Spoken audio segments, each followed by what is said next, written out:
Market value हम decide करते हैं कि तो उसमें कम से कम 4 फैक्टर तो काम करते हैं, जो सबसे मेन फैक्टर है जमीन की वैल्यू तय करने के लिए। वैसे तो जो है जमीन का हर एक एक पोर्शन, एक अगर कोई 100 गज की बात करे या 50 गज की बात करे, कितने ही पोर्शन करो तो उसके भी हर एक कॉर्नर की अपनी अलग वैल्यू होती है, और तो और फ्लोर की भी अलग वैल्यू होती है, और बहुत सारे फैक्टर होते हैं। पर अगर ये आप ये मोटी मोटी अगर बात करे जाए तो भाई एक तो बात है एग्जिस्टिंग जियोग्राफिकल सिचुएशन, जो आप ये किस एरिया में जियोग्राफिकल, जैसे आप ये समझ लो कि भाई जो धरती का एक मैप है वो जो है पूरा मैप है, और आप जो है उस मैप के किस हिस्से में हो। जैसे कि अगर आप राजस्थान की बात करोगे भाई, अगर कहीं आपको रेगिस्तान बंजर जमीन हो तो भाई उसकी वैल्यू कम होगी। अगर कहीं जो आप बात करो पोश एरिया में, कैपिटल में, सिटी में, किसी में मेट्रो सिटी में है, पोश एरिया में, तो वहां की जमीन की वैल्यू अलग होगी। तो ये तो होगा मोटी एक, इसका तो आप सोच लो कि भाई ये तो है ही, आप इसका तो आप सभी को पता है, उस कॉमन एरिया की बात करी जाएगी। दूसरी बात आती है कि भाई लैंड यूज क्या है इसका।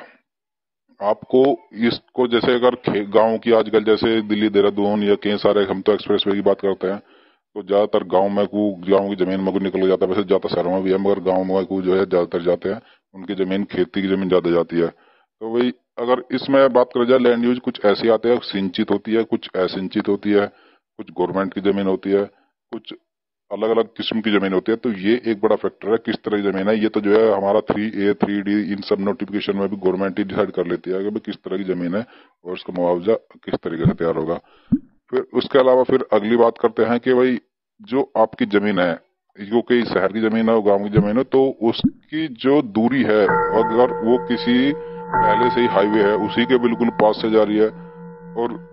ये दूसरा जा रहा है वहां से अक्वायर करने आपकी, तो भाई उसकी वैल्यू ज्यादा होती है। कोई किसी बढ़िया रोड के पास में है, एक बिल्कुल नदी की ढांग में ही है, एक नदी के बिल्कुल जो नदी जा रही है, ऐसा भी होता है जो नदियां वगैरह होती है उनके अंदर भी हमारी जमीन होती है, तो वो किसी की उसके अंदर जमीन है, तो इस तरह की जमीन की वैल्यू कम होती है। और जो बिल्कुल टॉप रोड पे है बिल्कुल, और है वो भी अक्वायर हो रहा है, जैसे पहले से आया हुआ उसी पे ही उसका मकान दुकान पहले से बना हुआ है, हाईवे पर बढ़िया बना हुआ है, तो उसकी वैल्यू अलग होती है, तो डिपेंड करता है। इसके अलावा आगे बात करते हैं कि जो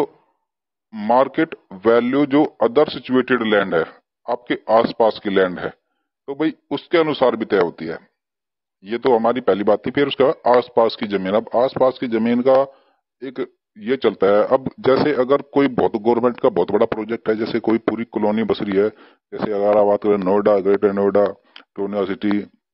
या फिर मंडोला विहार, या और भी कोई इस तरह का बड़ा प्रोजेक्ट बसता है, तो अगर उसकी बात करें जाए तो उसमें तो पूरे गांव की जमीन ही चले जाती एक जगह ही, या फिर हो सकता है गांव का काफी हिस्सा चले जाता है जमीन का, या कई गांवों की जमीन भी एक साथ चल जाती है, बहुत बहुत बड़े प्रोजेक्ट होते हैं। तो ऐसे उसमें तो सबकी आसपास की जमीन है, तो भाई जैसा सबके साथ हो रहा है ऐसा ही आपके साथ हो रहा है, उसमें तो ऐसा चल जाता है, तो मिल जाता है कॉपी। मगर जैसे ये एक्सप्रेस वे हाईवे ये चलते हैं, तो इसमें क्या होता है, आदमी आसपास वाले इकट्ठे कम हो पाते हैं। वैसे तो गांव में तो काफी मिल जाते हैं, मगर फिर भी ये है कि सबकी कॉमन नहीं होती। ये पता होता है गांव में 10-20 की जमीन जाती है, 50 की चल जाती है किसी किसी गांव में, मगर वो एक, ये समझ लो 50-60 मीटर चौड़ा है, तो अगर बीच में निकल कर जा रही रोड है चक्रोड की तरह मान लो आप, तो वो जो है सबकी नहीं जाएगी, आप उसमें से केवल इंटरेस्टेड पार्टी कम हो जाएंगी। तो इस तरह से फिर आपस में, एक तो क्योंकि आजकल तो जो मीडिया का जमाना है, सब जो है आसपास में जो है एक ग्रुप बना लेते हैं या कैसे बना लेते हैं। वैसे हमने भी जो है एक दिल्ली देहरादून एक्सप्रेस वे का एक पेज बनाया हुआ है, वो लोग उस पर भी काफी ज्वाइन किए हुए हैं, तो इसी तरह एक बना लेते हैं, और वो जो है आसपास वाले कितनी किसी की जमीन जा रही है उसकी वैल्यू तय होती है। तो वो इस तरह होती है, उसकी वैल्यू करने के लिए गवर्नमेंट एक रेट तय करती है। वैसे तो जो है ये सुप्रीम कोर्ट ने कई बार गाइडलाइन में कहा कि जो एक्सपर्ट है उनकी कमेटी बनेगी और वो जो है सारी चले, मगर कई बार होता है भाई देखो, जब कोई ये इतना बड़ा खेल है, एक्सपर्ट भी जो है इधर उधर हो जाते हैं, कई बार आते हैं, सब चीज इसी तरह चलता है, देश ही चलता रहता है हिसाब किताब। तो इसलिए थोड़ा अपने आप को अटेंटिव करने की जरूरत है। तो ये जो लैंड यहाँ पे डिसाइड होगी, इस वाले में जो सरकार करती है, सरकार का तो ये है फॉर्मूला कि जो आपके आसपास के जमीन है जो जो जा रही है, और पिछले 3 साल की बात करते हैं, जिस दिन पब्लिकेशन होता है 3A का, जिस दिन 3A पॉइंट डेट की बात इंपॉर्टेंट है, जिस दिन 3A का पब्लिकेशन होता है उस दिन से जो है जो डिसाइड होती है डेट कि भाई जो है 3A की डेट है, और उससे 3 साल पहले तक की ही वैल्यू ली जाती है, उससे पहले की वैल्यू इसलिए नहीं लेते क्योंकि भाई उससे पहले बहुत ज्यादा संभावना होती है कि उससे पहले रेट कम ही रहे होंगे। तो 3 साल तक की वैल्यू लेते हैं, और जो हाईएस्ट वैल्यू होती है आसपास वाली कि कितने की बिकी है उसके आसपास की, उसकी वैल्यू लेते हैं। मगर उसमें भी कई बार ये पड़ता है कि भाई जो गवर्नमेंट के, आप सभी जानते हैं ये जो है बहुत सारी चीज लिखित में नहीं चलती, बहुत सारी चीज वैसे चलती है। जो प्रॉपर्टी का है वो जो है कुछ जो है रेट, गवर्नमेंट रेट अलग होते हैं और मार्केट रेट अलग चलते रहते हैं। इसीलिए मार्केट रेट जो है, अब ये वर्ड ऐसा था, इसको ये जो है इसमें भी लेकर आ गए, तो इससे जो है काफी फायदा भी हो रहा लोगों को। नहीं तो पहले गवर्नमेंट अपने मार्केट सर्कल रेट पे अड़ी रहती थी, तो अब जैसे ये मार्केट रेट आ गया तो इसमें फिर भी जो सर वो क्या होता है, रजिस्ट्री देख लेते हैं भाई इतने इतने जैसे 5 सैंपल ले लिए 10 आदमियों का, सेम आसपास के, तो 10 आदमियों के 3 साल पहले तक का, उसमें जो है मार्केट वैल्यू फिर इतने से डिवाइड कर दे तो वो एक एवरेज रेट आ जाता था, उसको जो है मार्केट रेट मान ले जावे। मगर अगर कोई अपनी जमीन पे अड़ जाए तो भाई उसके लिए बहुत सारे ऑप्शन है। कई बार हर कोई गवर्नमेंट भी जो है दाएं बाएं करके, या कोई भी लेने वाला दाएं बाएं करके अब वैल्यू कमी करके लेना चाहता है, तो हमने ऐसे केस भी देखे जो लोग बाग सुप्रीम कोर्ट तक, हाई कोर्ट तक गए हैं, और उनको जो है ये जो नियम लिखे हुए हैं उनको भी फिर कोर्ट से एक अलग बेनिफिट मिल जाता है, मगर उसके लिए लड़ाई लंबी लड़नी पड़ती है दोस्तों। तो अगर जो काफी लोगों को होशियार हो जाता है तो भाई जो है फिर खर्चा सबके पास में डिस्ट्रीब्यूट हो जाता है, तो कम जो है मतलब के कम कम खर्च करना पड़ता है। तो ये जो है इस तरह डिसाइड होता है मार्केट वैल्यू। क्या होता है वैल्यू, तो भाई ये डिसाइड करने के लिए कई सारे फैक्टर हैं, और कई जो गवर्नमेंट है अपने अपने गाइडलाइन निकाल रखे हैं। कई गाइडलाइन जो है, मगर जो मेन गाइडलाइन है उसमें केवल ये एक मार्केट वैल्यू एक वर्ड है, केवल वो लिख कर छोड़ रखा है। प्रॉपर जो है डेफिनेशन क्लियर कुछ है भी नहीं, वैसे हो भी नहीं सकता, तो ये सारी चीजें उसमें है, तो बाकी जो है डिसाइड करते हैं। और इसी तरह जैसे ये जमीन की वैल्यू है, उसी तरह बिल्डिंग, किसी की ट्यूबवेल है, बहुत सारी चीजें हैं। वैसे जो इंटरेस्टेड पार्टी है, जैसे अगर कोई इंटरेस्टेड पार्टी है उसकी भी इसमें वैल्यू लगती है। कई बार होता है जिसकी जमीन नहीं है उसको भी मुआवजा मिलता है, अगर कोई पिछले 3 साल से उसकी जो बेसिक रोजगारी है या बेसिक जो काम है वो उसी पे डिपेंड है, तो वो चाहे टेनेंट हो, मकान मालिक हो, किराएदार हो, या कोई भी हो, जो है उन सबको जो है कंपनसेशन मिलता है। मगर बस हमारा तो ये रहता है कि जिसकी जमीन है मुआवजा उसे मिल पाएगा, बाकी तो जब बाकी तो ठीक है, अब वो भी जो है यही तड़पते रहते हैं। तो दोस्तों मिलता तो बहुत है, मगर जो है कि वो ये cut cut cut cut cut cut लगता रहता है, और वो जो है कट कुटा के कितना कितने तक आता है और कितने दिनों में मिलता है, ये सब है। वैसे एक बात और मैं कहना चाहता हूँ, कई सारे ये कमेंट आए हैं कि आजकल जो है जैसे ये कह रहे हैं कि भाई हम ये खेती कर रहे हैं या ना कर रहे हैं, फसल बोए या ना बोए। तो भाई दोस्तों ये है इसमें कि जब पब्लिकेशन हो जाता है, नोटिफिकेशन हो जाता है, तो उस दिन से मुआवजा आपका शुरू हो जाता है और पोजीशन तक। कई बार वैसे इसमें भी कई सारी चीजें, कुछ कुछ तो मानते हैं पब्लिकेशन से मुआवजा मिल जाना चाहिए, कुछ कहते हैं पोजीशन,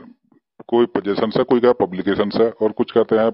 ये कई सारी चीज है। तो हर कोई अपने उसमें जाता है। वैसे तो जो है आप जो है फसल जो है सारी लो, और ये है कंस्ट्रक्शन वगैरह जो ऐसा है कि आपको तोड़ फोड़ का नुकसान ऐसा ना हो, इस तरह के कंस्ट्रक्शन मत करो। मगर जो फसल है ये है कि जो लंबी फसल है, 3 साल की है फसल, इस तरह की अवॉइड कर दो। बाकी जो है फसल दूसरी चेंज कर लो। पर जो है कई बार ये जो है बेल्ट जो है नॉर्थ इंडिया की इतनी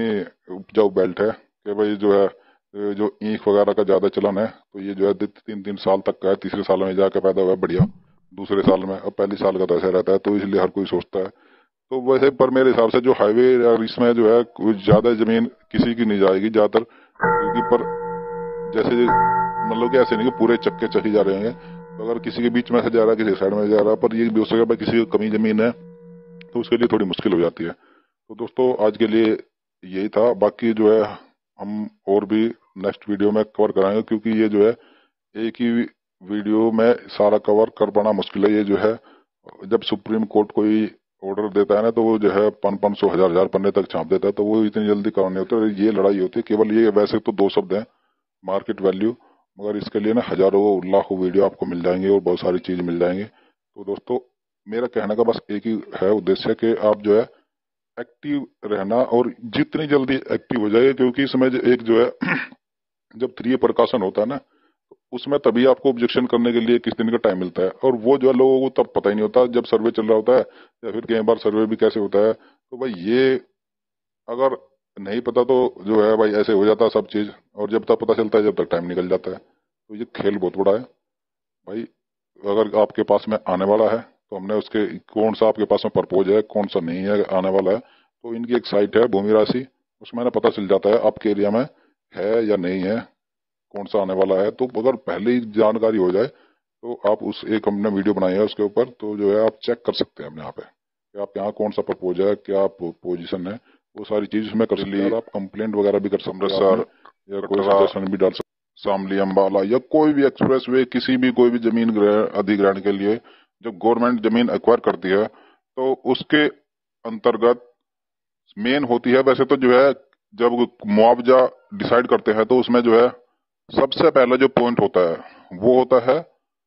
कि जो मार्केट वैल्यू के ली जाएगी जमीन की। तो ये जो मेन चीज है मार्केट वैल्यू, ये एक जो है